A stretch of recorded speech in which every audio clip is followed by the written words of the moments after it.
और अब आपको तस्वीरें दिखाते हैं। गुलाम नबी आजाद आज जयपुर में हैं और वो राजीव अरोड़ा के घर पहुंचे हैं।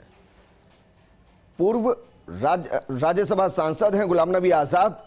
उनको एक बार फिर से कांग्रेस में किसी एक गेट से राज्यसभा पहुंचाने की कोशिश की जा रही है, लेकिन आज वो जयपुर आए, विधानसभा सत्र की शुरुआत की, संबोधन उनका हुआ। लोकतंत्र को लेकर, लोकतंत्र को किस तरीके से मजबूत किया जाए, इसको लेकर उनका वक्तव्य विधानसभा के अंदर हुआ। और अब वो राजीव अरोड़ा के घर पहुंचे हैं। राजीव अरोड़ा भी कांग्रेस के काफी वरिष्ठ नेता हैं। उनके घर पहुंचे हैं परिवार से मुलाकात करने के लिए। यह एक निजी कार्यक्रम है जिसके तहत वो पहुंचे हैं। सुपर एक्सक्लूसिव तस्वीर हम आपको दिखा रहे हैं। कांग्रेसी नेता राजीव अरोड़ा के घर शिष्टाचार मुलाकात करने के लिए कांग्रेस के वरिष्ठ नेता गुलाम नबी आजाद पहुंचे हैं। अब इस दौरान मुलाकात में क्या क्या बातें होंगी, यह भी फर्स्ट इंडिया जल्द आपको बताएगा, लेकिन तस्वीर हम आपको दिखा रहे हैं। शिष्टाचार मुलाकात इसको कहा गया है। घर में प्रवेश करते हुए गुलाम नबी आजाद, मेरे सहयोगी ऐश्वर्या प्रधान जुड़ गए हैं। ऐश्वर्या, क्या ये मुलाकात पहले से निर्धारित थी? इसको सिर्फ एक शिष्टाचार मुलाकात कहें या इसके कुछ और मायने निकाले जाएं? देखिए विजेंद्र, गुलाम नबी आजाद जो हैं उनके राजीव अरोड़ा से बहुत पुराने ताल्लुक हैं, पुराने पारिवारिक रिश्ते हैं। उस लिहाज से वो यहाँ पर उनके आवास पर आए हैं।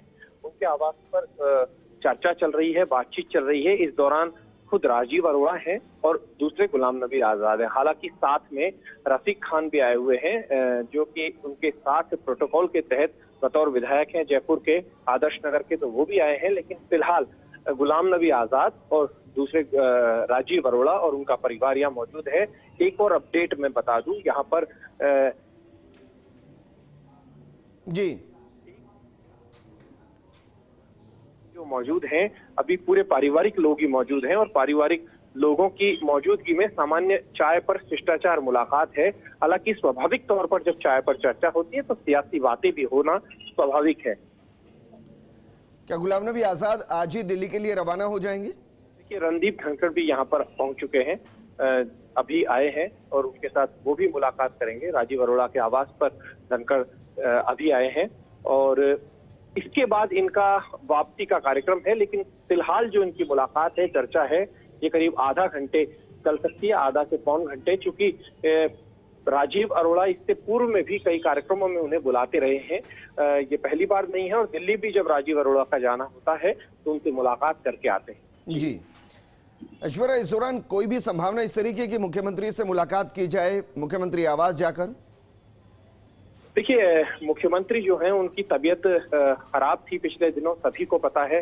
गुलाम नबी आजाद से उनके बहुत अच्छे रिश्ते हैं, तो गुलाम नबी आजाद ने भी उनसे बातचीत की और करते भी हैं। जयपुर आने पर मुख्यमंत्री ने उनसे बातचीत की थी, जो एक कर्टसी भी होती है, शिष्टाचार भी होती है।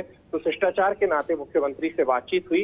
हालांकि मुख्यमंत्री अभी किसी से मिल नहीं रहे हैं, लेकिन ये तय मान के चलिएगा कि यहाँ बैठेंगे, टेबल पर जब बैठेंगे, चर्चा होगी चाय पर, तो स्वाभाविक तौर पर मुख्यमंत्री अशोक गहलोत से फिर से फोन पर बातचीत होनी लगभग तय है। बिल्कुल, लेकिन क्योंकि जिस तरीके से राज्यसभा के अंदर गुलाम नबी आजाद ने कांग्रेस का पक्ष मजबूती से रखा, फिलहाल वो राज्यसभा सदस्य नहीं है। कांग्रेस हो सकता है किसी राज्य के जरिए खाली सीट से उनको एक बार फिर से राज्यसभा भेजने की कोशिश करे, लेकिन क्या गुलाम नबी आजाद के जयपुर आने राजस्थान की सियासत में इसको लेकर कोई भी एक संदेश जो देने की कोशिश की जाए? देखिए, जो इनका कद है, गुलाम नबी आजाद का जो कद है वो कांग्रेस में बहुत बड़ा कद है और उनके कद के लिहाज से राज्यसभा जाना कोई बड़ी बात नहीं। कांग्रेस उन्हें कहीं से भी भेज सकती है, जहां से कांग्रेस विचार करे, लेकिन एक कांग्रेस आला कमान तय करता है। लेकिन महत्वपूर्ण बात यह है कि राजस्थान में आना और सबसे खास बात यह कि विधानसभा की सेमिनार में अपनी बात रखना। इस दौरान नितिन गडकरी तरीके पार्लियामेंट्रियन का भी उसी दिन मौजूद होना और दो बड़े दिग्गज नेताओं का उस सेमिनार में संबोधन देना, ये स्वाभाविक तौर पर राजस्थान विधानसभा के जनप्रतिनिधि या फिर जो पूर्व में जनप्रतिनिधि रहे हैं, यानी विधायक या फिर सांसद या अन्य जनप्रतिनिधि रहे हैं, उनके लिए भी एक नजीर होता है, सीख होती है। और बेहतर से बेहतर किस तरीके से सीखा जा सके, ऐसे लोगों के अनुभवों से कैसे सीखा जा कैसे सीखा जा सकता है, ये भी देखने को मिलता है। जी। तो अभी फिलहाल जो ये मुलाकात है, ये शिष्टाचार मुलाकात है। इसे सियासी मुलाकात फिलहाल नहीं कह सकते हैं, क्योंकि जब शिष्टाचार मुलाकात होती है, चाय पर चर्चा होती है, तो स्वाभाविक तौर पर एक सामान्य बातचीत जरूर हो जाती है, लेकिन इसे शिष्टाचार मुलाकात ही कहेंगे। यहाँ पर अभी गुलाम नबी आजाद मौजूद है, उनके अलावा राजीव अरोड़ा मौजूद है, राजीव अरोड़ा की पूरी फैमिली मौजूद है, और पूरी तरीके से पारिवारिक इस कार्यक्रम को रखा गया है। पारिवारिक कार्यक्रम है। थोड़ी देर यहाँ रुकेंगे, चाय पर चर्चा करेंगे और उसके बाद वो यहाँ से रवाना हो जाएंगे। हालांकि अभी धनखड़ भी यहाँ पर आए हुए हैं, कांग्रेस के वरिष्ठ नेता हैं, वो भी बुके लेके आए हैं और उनके साथ बातचीत वो भी करेंगे, और प्रोटोकॉल के तहत उनके साथ रफीक खान मौजूद है। लेकिन ये जो मुलाकात है, इस राजनीतिक मुलाकात नहीं माना जाता, पारिवारिक मुलाकात है। क्योंकि पार्टी दोनों की एक है, ये अलग बात है, लेकिन इसे पारिवारिक मुलाकात ही कहा जाएगा। जी। विधानसभा में वो रहे, उन्होंने शुरुआत की, संबोधन भी उन्होंने दिया। उस दौरान क्या कुछ खास रहा, और विधानसभा के अंदर जब गुलाम नबी आजाद पहुंचे तो उस दौरान रिस्पॉन्स कैसा? देखिए, सबसे बड़ी बात यह है कि उन्होंने एक चीज क्लियर कर दी, उसके राजनीतिक मायने कुछ भी निकाले जाएं, लेकिन साफ कर दिया उन्होंने ये, और साफ तौर पर कह दिया कि वो भारतीय जनता पार्टी में नहीं जाएंगे, यानी वो कांग्रेस में ही रहेंगे। क्योंकि उन्होंने अपनी पूरी जिंदगी जो है वो कांग्रेस के लिए दे दी। तो स्वाभाविक तौर पर कई बार इस तरीके की चर्चाएं होती हैं, और राजनीतिक गपशप जो होती है उनमें इस तरीके की चर्चा चलती है। कई बार गाहे बगाहे सोशल मीडिया में भी ऐसी बातें आ जाती हैं। तो बिना किसी के पूछे उन्होंने इस बात का जवाब दिया, जो कि बड़ा चर्चाओं में रहा। तो ये एक बड़ी बात है। इसके साथ ही उन्होंने एक मैसेज देकर तमाम उस तरीके की चीजों को खत्म कर दिया जो पिछले दिनों चली आ रही थी। उनको लेकर कई तरीके की अटकलें लगाई जाती थी, कई तरीके के कयास लगाए जाते थे, लेकिन उन तमाम कयासों को खत्म कर दिया उन्होंने। ये एक बड़ा मैसेज उन्होंने दे दिया। और गुलाम नबी आजाद का जो तमाम नेताओं ने स्वागत किया, ऐसा नहीं, क्योंकि संसदीय परंपराओं में पार्टी पॉलिटिक्स से परे सेमिनार थी, तो सेमिनार में खुद गुलाब चंद कटारिया थे, भले ही प्रतिपक्ष के नेता हैं, सतीश पूनिया, संयम लोढ़ा, तमाम नेताओं ने स्वागत किया था।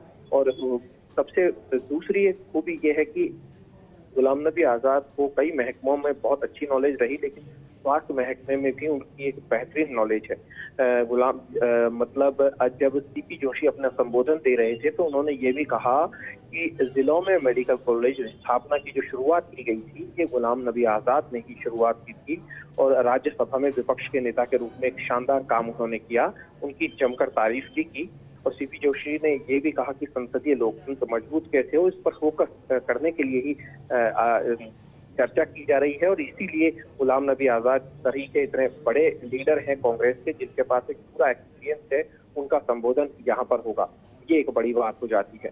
लेकिन गुलाम नबी आजाद ने साफ तौर पर आज कहा था कि लोकतंत्र आगे बढ़े, इसलिए शक्तियों का विभाजन किया गया है। किसी भी एक संस्था के हाथ में सभी पावर नहीं दिए गए हैं।